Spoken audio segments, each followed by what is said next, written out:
air quality monitoring in this community. So what is your plan to improve on those plans that already exist to improve air quality in those communities? Okay. Tony, I want you, since you got the mic. Right, so I'll talk a little bit about my experience and what I've been doing for the past 5 years as well too, that I think helps clean our air and improve our quality of life here, is advocating for more solar energy. So there are a lot of school districts here in LA County that have not installed solar arrays.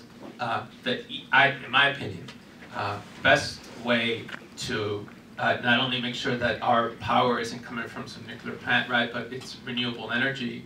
It helps the school district save some money, specifically from the general fund, and given the ability to either hire more classified or certified, or spend that money to meet their students' needs. I mean, I've done a lot of work with solar. That tends to be my expertise now and my experience. I'd love to be able to push that forward, especially with the cap and trade funds that are coming. No, just 2 years ago, actually, I measured, I have air quality monitors as part of DIY Girls, and we built them ourselves too. So I've made air quality monitors and incorporated that as an educational project to make the kids and teachers aware of their own community. Like you said, Pacoima especially has very poor air quality. And what can we do about it? And I think a lot of it is first making people aware of it in our community. Like for example, at one of the elementary schools, the playground, it faces the 118 freeway, and that's where we found the poorest air. And it depends at the hour of the day too, right? Like you mentioned, the movement of goods, you know, that happens like say 4 o'clock, and that's when kids are in after-school programs in the playground. And so at the state level, I want to work continuing to collect that data, that air quality data in our communities by involving our community as part of the data collection and working towards what can we do. Where are these hotspots that have the worst air, because those are usually tied to public health issues like asthma and you know, other health issues in the community. Well, when I was in Assembly, I passed one of the bills that really helped, you know, SB 505 with the monarch butterfly conservation. I was one of the recipients for a winner, and I also collaborate with Cristina Garcia in several issues in that aspect. I look forward to create and bring more organization environmental in our community. I was proud to say that I was the only one members who really post some workshops in the environmental. I work really close with us, Senator Parley, and you know, education in our community. In District 39, we have a big pollution, Lopez Canyon. Lopez Canyon is a big thing is in there, and I would like to bring more promotoras. There used to be a Pacoima when they start that organization grassroots. I look forward to collaborate with different organizations in Sacramento to come back to our community and bring the cap and trade money to our community and development those programs that will benefit the whole community and the whole state itself. You know, Trump is crazy about climate change. Really, it's affecting everybody right now. So I would look more in details to work in specific policies in that aspect. Okay. VICA, as I think you all know, is a business organization, and economic development is a big issue in the 39th Assembly District. What will you do if elected to create jobs and help businesses in your district? And let's start with Luz, and then we'll come back to Patty and end with that one. So, you know, I recently met with business owners that have been around for years, and one of them told me that if he had to start today, he wouldn't, right? Because of all the regulations that keep coming from government, especially at the state level. And, you know, I think it's sad that people don't want to start businesses because of that, not because of funding or other or ideas. I think we need to continue to be innovators in our district. And you know, I've been all about teaching people to be innovators, to be entrepreneurial, and to think about the future. And that's what I want to bring to the 39th District. In my work as a nonprofit leader, I visited a lot of companies. There's a big special effects community in Sylmar. There's medical device startups also in Sylmar that are tied to Allevue Medical Center. And lots of this entrepreneurial activity happening, but they're not hiring us. They're not hiring the district. They're thinking of it as it's cheaper real estate to have a big studio. And so I want to create the talent in the 39th District so that businesses move in, because there are individuals that are trained for the jobs for those industries. I think we have to start with what we have. So if LAUSD has a major capital program, if LACCD, which we just passed the bond, if Metro, as you're very familiar with, is going to be making huge investments, then people in the Valley should be getting those jobs. At least some of those jobs, for sure. So I would start there. I talked about the film tax credit as well too. We have a huge community that is able to feed their families and pay their mortgage because of the film industry. I think we have to protect those jobs. They have to stay here. I also think that there might have been some lost opportunities. If the LA Football Club is opening and has a beautiful stadium in downtown, why can't their training center be in LA? There are other opportunities I think that have been lost that should have been here in the Valley. If the Olympics are coming, how are we going to get those jobs? They better be coming from the Valley. And I would absolutely fight to make sure that they do it, that we have a voice for those jobs.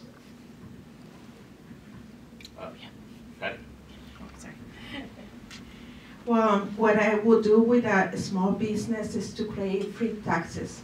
And I was in the creation of one of the bills, starting, for the first 5 years, give a free tax credit to the new business in our district.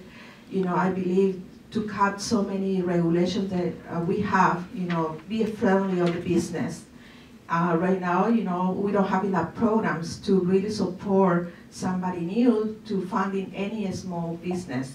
And also in the same line, to create jobs together is working back and bring those trade schools into our district.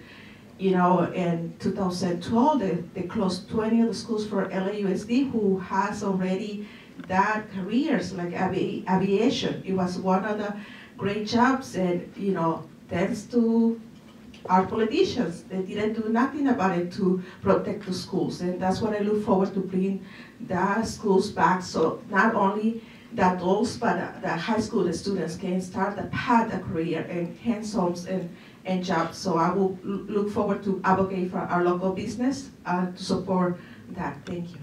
Okay. Let's go back to the audience. Fred? My question is about high-speed rail. I can understand being against high-speed rail because you think it's too expensive, but I do not understand for the life of me the opposition, other than based on a NIMBY type of argument, as to the opposition to the high-speed rail coming through the Northeast Valley. I've ridden on high-speed rail in Europe, in Asia. It's not light causing. So I'm trying to understand what the basis of that opposition is, and then I'd like to know your position on the high-speed rail coming through that area into Los Angeles. Okay. Sure. Well, yeah, and I'm glad that you asked that question. We know when I pledged to get in office, I said I'm gonna do what my constituents want me to do. So I do a survey when I was in office, and 99% the residents from the District 39 they're against that project itself. The reason being because it's not going to benefit our district. We're not going to have any stops in our district. We're not going to create any jobs. I asked the local unions, tell me how many of the unions members there we live in the District 39 will benefit from that. Until this time, I don't have any response. I'm not against transportation, but when you're going to misplace so many families and business that is going to affect it, I'm going to do what my constituents wanting to do. And that's my position, and I'm gonna change less is something that will benefit. You know, yes, you're gonna create jobs for how many years? 5 years? And guess what? How many families is gonna not be displaced for our district? So yes, I'm not popular in that position, and I'm not planning to change. I think the opposition comes from areas where people have chosen to live because they can, they're equestrian communities, right? And they've lived there for years, or they live there because there's open space. And they're still within the city of Los Angeles, right? And they're still commuting distance from their jobs.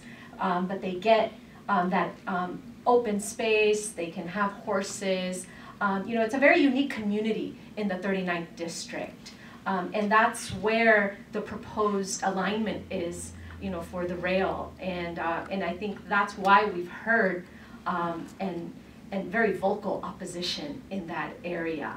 And I think it's because they've chosen to live there because it's peaceful, open space, and then now this rail would not, you know, they would not continue. I've talked to homeowners that would be displaced because of eminent domain issues. And they're retired, they thought they would retire there, and they want to keep their home. And so I think that's what we hear as potential state-led representatives from that area. And I think you have to listen to your constituents and understand the issues. But you know, I welcome you to go and visit some of these communities so that you could understand, you know, their lifestyle. So I do think there could be a tremendous benefit. Like you have had the opportunity to ride on high-speed rail, and in grad school I had the opportunity to read various reports as well too on the success in other countries. And what we have to realize is one, those construction jobs don't have temporary effects; they have permanent effects. Folks are able to pay their mortgage, and paying your mortgage 1, 2, 3 months or 2, 3 years has a permanent effect on your life and your lifestyle. The opposition, as described before, can be from protecting the character of the communities. I absolutely agree and understand that we should protect that character. There is, I think my questions come on the total cost. I do not like when we keep saying that the cost is increasing. I would love to have a real handle on the program, the construction program overall, to see what is the total cost, what is the real effect that's going to happen in the 39th Assembly District. And I do believe we'll get those jobs. What happens with construction is they're not just construction jobs, it's the economic activity that occurs when people travel from point A to point B. They don't have to go all the way to San Francisco, they can go to Bakersfield. And all of a sudden you can have a business or manage a business or have some more time. It's those other cities along the way that I believe will have tremendous benefit as well. Okay. You've had your hand up a number of times, so please. Thank you.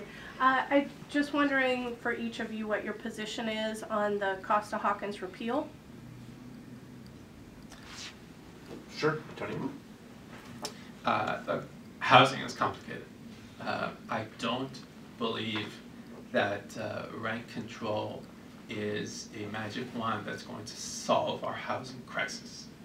I do believe that we have a housing supply issue.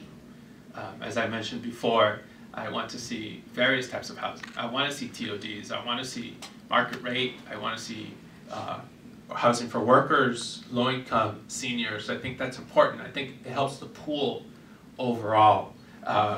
It's interesting that this has come up as a conversation when the law has been in place for quite some time now. So moving forward, we know that there's a ballot. There's a proposition on the ballot. Very interested to see how voters react and vote there. Can it be part of the solution? Maybe, right? I wouldn't be supportive of something that is a blanket policy on all new housing. I don't think that's correct. And obviously the city's would be making those decisions for themselves. Yeah. No, I agree that local governments should be making those decisions, but housing is like an issue that's intertwined, right? Because of our lack of housing supply or enough housing, someone like me that could potentially buy a home gets outbid by cash donors if it's affordable for me, right? So I have to remain a renter. And then my rent is very high, right? Because there isn't a home for me to buy. And so I think if we look at this as a system, instead of just solving one part of the issue, that we will bring down rents, you know, if there's more housing for people, affordable housing for people to buy. And I mean for middle class families too, that will be able to buy a home. And so, and you know, but as a renter, you know, in the San Fernando Valley, we have very few rent-controlled units because they weren't built before 1978, which is what the city of Los Angeles. I've met voters that wish they had rent control because, you know, someone just, you know, their rent went up $400, you know, from $1,000 to $1,400. That's a very high percentage. And so I think rent control should be part of the solution, but we have to look at it as a system. And having more supply of affordable homes is part of the solution. And in addition is the tax portability of potentially having senior citizens take their tax base to a smaller home to open up those homes. Sorry, oh, Luz, you're out of time, but oh, I didn't hear a direct answer as to whether you support repeal of Costa Hawkins. I see. Right now I would, but it would have to be tied with the rest of the real estate, the housing supply. Okay. I will support the appeal. I believe the policies that are in place, they have to update it. You know, of course, you know, it's gonna be basic, but right now we'll resolve, you know, that housing element. Right now, you know, the salary and the rent are not matching. So we'll benefit the seniors, you know, the low-income families, and, you know, we could create programs that